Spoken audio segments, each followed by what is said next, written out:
ये उससे भी बड़ी ट्रेजेडी ये है कि इस नेहरू परिवार का जब आदमी प्रधानमंत्री बनता है अपने ही लोगों की बलि लेता है।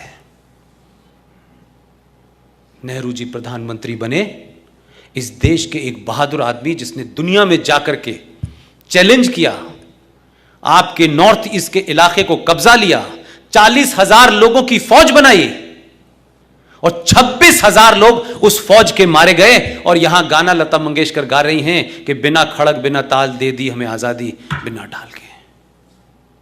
26,000 लोग सिर्फ इंडियन नेशनल आर्मी के मारे गए थे, आजाद हिंद फौज के।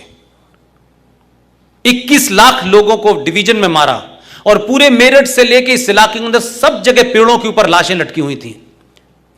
ये इतने लोग मरने के बाद अहिंसा से आजादी मिली थी आपको? ये नैरेटिव क्रिएट किया क्योंकि उनको मालूम था कि अगर दूसरा इतिहास पढ़ाएंगे तो ये बौने लोग जो है सत्ता से बाहर आ जाएंगे जिन्होंने अंदर सांठगांठ कर रखी थी।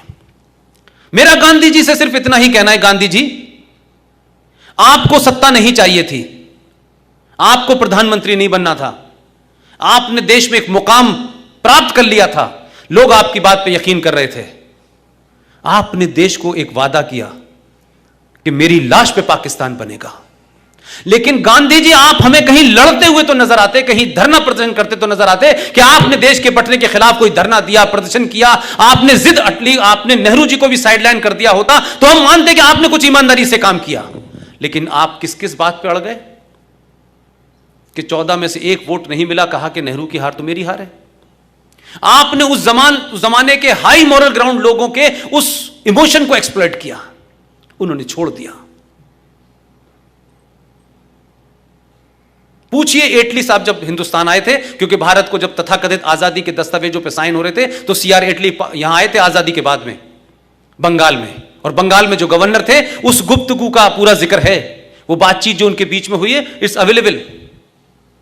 उन्होंने पूछा गवर्नर साहब ने कि ऐसी क्या वजह थी, सब चीजें तो फिजिल आउट हो चुकी थी, कोई रेजिस्टेंस नहीं था, आप भारत से क्यों गए? सीआर एटली का जवाब है कि सुभाष चंद्र बोस की वजह से हमारे यहां फौजों में म्यूटनी हो रहा था और हम उस रोक पाने में असमर्थ थे, इसलिए that was the right time कि हम अपना फेस बचा के निकल गए। लेकिन आपके मुल्क में जो इतिहास लिखा गया उसमें सुभाष चंद्र बोस एक वॉर क्रिमिनल है, उसमें भगत सिंह एक आतंकवादी है, यह आपके डॉक्यूमेंट में लिखा हुआ है। आपको लगता है कि पिछले 70 साल में जो हीरो बनाए गए उन हीरो को देख करके इस देश में कोई सुभाष चंद्र बोस पैदा होगा? कोई भगत सिंह बनना चाहेगा? कोई वीर सावरकर बनना चाहेगा? क्योंकि आपने अपने सही हीरो को खत्म खुद कर दिया। इसलिए बौने दलाल पैदा हो रहे हैं, राजनीति में पैदा हो रहे हैं, सत्ता तक पहुंचने के लिए कुछ भी कर लो। इसलिए भारत का प्रधानमंत्री नेशनल डेवलपमेंट काउंसिल की मीटिंग के अंदर, जहां 28 मुख्यमंत्री बैठे हुए थे, उसने कहा यह बात कि भारत के प्राकृतिक संसाधनों पे पहला हक मुसलमानों का है। यह ऑन रिकॉर्ड है, यह कल की बात है, कोई बहुत 5000 साल पुरानी नहीं है।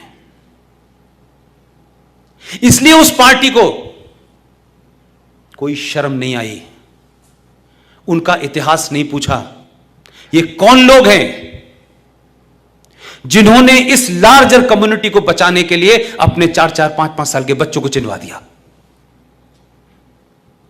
आपने दिल्ली में उनको मार के बहुत बहादुरी का काम किया।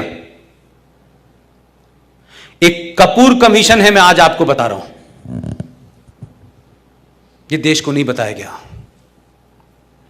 महात्मा गांधी के मर्डर के बाद 1969 में एक कपूर कमीशन बना है, उसकी रिपोर्ट नहीं सार्वजनिक की गई है। पूना में महात्मा गांधी के कत्ल से 3 दिन पहले उसमें एक डिस्ट्रिक्ट मजिस्ट्रेट और उसकी एक वाइफ का कन्फेशन बयान है। वो ऑफिसर पूना से अपने घर से बाहर ड्यूटी पे गया हुआ था, उस लेडी ने बयान दिया है कपूर कमीशन के अंदर, और उसने कहा कि कुछ लोग उसके घर पे आए थे, और वो साहब से मिलना चाहते थे। साहब नहीं थे, उस जमाने टेलीफोन की सुविधा बहुत ज्यादा नहीं थी। उन्होंने अपने पूरे रिटन उसमें लिखा है, वो भी कोई बड़ी अफसर थी, उसने कहा कि 3 दिन पहले महात्मा गांधी की हत्या से जो लोग आए थे, उन्होंने कहा कि पुणे के अंदर ब्राह्मणों के खिलाफ बहुत बड़ा षड्यंत्र हो रहा है और काफी लोग मारे जाएंगे क्योंकि गांधी जी की हत्या होने वाली है। यह 3 दिन पहले उसने कहा है। उस लेडी ने यहां तक कहा कि उस अफसर को उसने बता दिया था, जो उसका पति था। उसने दिल्ली भेजा। दिल्ली में किसने फाइल दबाई? ये कमीशन के बारे में नहीं बताया गया आपको। वो कमीशन की रिपोर्ट निकलवा लीजिए ना। वो छुपका दी, दबा दी। हो सकता है कि सामने हो नाथूराम गॉडसे, और गांधी जी की हत्या से 2 दिन पहले का उनका बयान देख लीजिएगा। यह सब कुछ अवेलेबल है। इन तथ्यों को देख करके देश में बदलाव हो रहा है या नहीं हो रहा वो एक अलग इशू है, लेकिन कम से कम इस जनरेशन को सच तो पता चलेगा। उनकी हत्या से 2 दिन पहले गांधी ने कहा था कि यह कांग्रेस पार्टी को एक आंदोलन है, इसे समाप्त कर दिया जाए। इसे एक स्वयंसेवी संस्था बना करके समाज में काम किया जाए। जिन लोगों को राजनीति करनी है कोई दल बनाए, अलग से करें। लेकिन कुछ लोगों को लगा कि ये दल ही खत्म हो गया तो हमारी दुकान ही बंद हो जाएगी। उन्होंने गांधी जी को थ्रेट 2 बार किया और 2 दिन के बाद गांधी जी समाप्त हो गए। और कौन वहां खड़ा हुआ था? कैसे कैसे षड्यंत्र हैं आपके यहां। जाइए तो जरा बिरला मंदिर, जाइए तो इतिहास तो देखिए दिल्ली में जाकर के, क्योंकि हम सब लोगों ने अखबारों के माध्यम से पढ़ा है। और उस दौर के अखबार जो 1 या 2 हुआ करते थे, आज की तरह कोई 450 टेलीविजन नहीं थे। किसने सुना गांधी के मुंह से ये आवाज निकली, हे राम? किसने सुना था? ऐसा क्रिएट कर दिया गया कि सिर्फ नेहरू जी को सुनाई दिया हे राम कह रहे थे वो। How the create the thing. आपने एक क्रिएट करा, लोगों की सिंपैथी हे राम, आखिर में उन्हें भी हिंदू बना दिया और चल रहा है। गांधी के बारे में कुछ मत कहना, कहते ही मुसीबत हो जाएगी। गांधी की पर्सनल लाइफ के बारे में विदेश में चर्चा हो रही है, उनके निजी जीवन के बारे में चर्चा हो रही है, वहां नहीं कुछ बोलेंगे।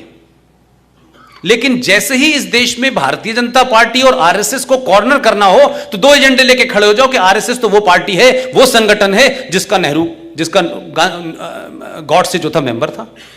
और ये देखिए, ये तो वीर सावरकर के समर्थक हैं। तो ये बड़ा अच्छा है। जैसे ही वो ये बोलते हैं, ये बेचारे डिफेंसिव हो जाते हैं। अब ये डिफेंसिव नहीं हो रहे, अब उनको संकट लग रहा है, इसे नया क्रिएट करो। तो इस बार क्या हुआ कि उन्होंने कहा कि अच्छा, जिसको तुमने हिंदू आतंकवादी क्रिएट किया था वही हम उसके खिलाफ उतार देते हैं, जो हिंदू आतंकवादी थ्योरी का जनक था। तो राजनीति में आदर्शवाद नहीं चलता है। हम ये कहें कि राजनीति एक अलग चीज है, तो राजनीति के जो नियम हैं वो आपको अच्छे लगें या ना लगें, आप उसी से आप जीत सकते हैं। जब आप आदर्शवादी थे, ये तमाम संघ के लोग होंगे यहां, इन्हीं का संगठन, इन्हीं की Bharatiya Janata party political training लोग लेते हैं, जाते हैं। मैं गलत कह रहा हूं साहब? मैं गलत कह रहा हूं? आपसे जुड़े हुए लोग होते हैं, वो चले जाते हैं राजनीति में। जब वो राजनीति में चले जाते हैं तो उनका अपना एक राजनीति के खेल है। ये क्या कर रहे थे बेचारे? ये 5000 साल पुरानी अपनी आदर्श समाज में बेचारे जी रहे थे कि जैसे हम ईमानदार हैं, दुनिया भी ईमानदार होगी, और अगर नहीं होगी तो हमको देख देख के हो जाएगी। 100 साल से बेचारे ये कर रहे थे। तो जो स्वयंसेवक यहां से जाकर के जब राजनीति करने जाता था तो थोड़े बहुत तो उसमें गुण रहते थे इनके।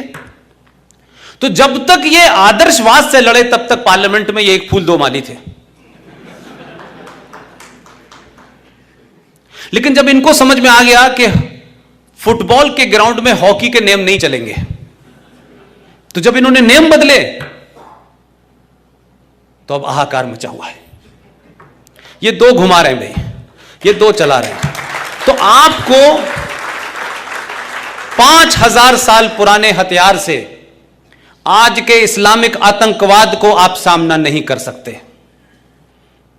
अपनी सोच को बदलना होगा, अपने हथियार को बदलना होगा, अपने नैरेटिव को बदलना होगा, अपने लोगों को उस आदर्श समाज से बाहर निकालना होगा।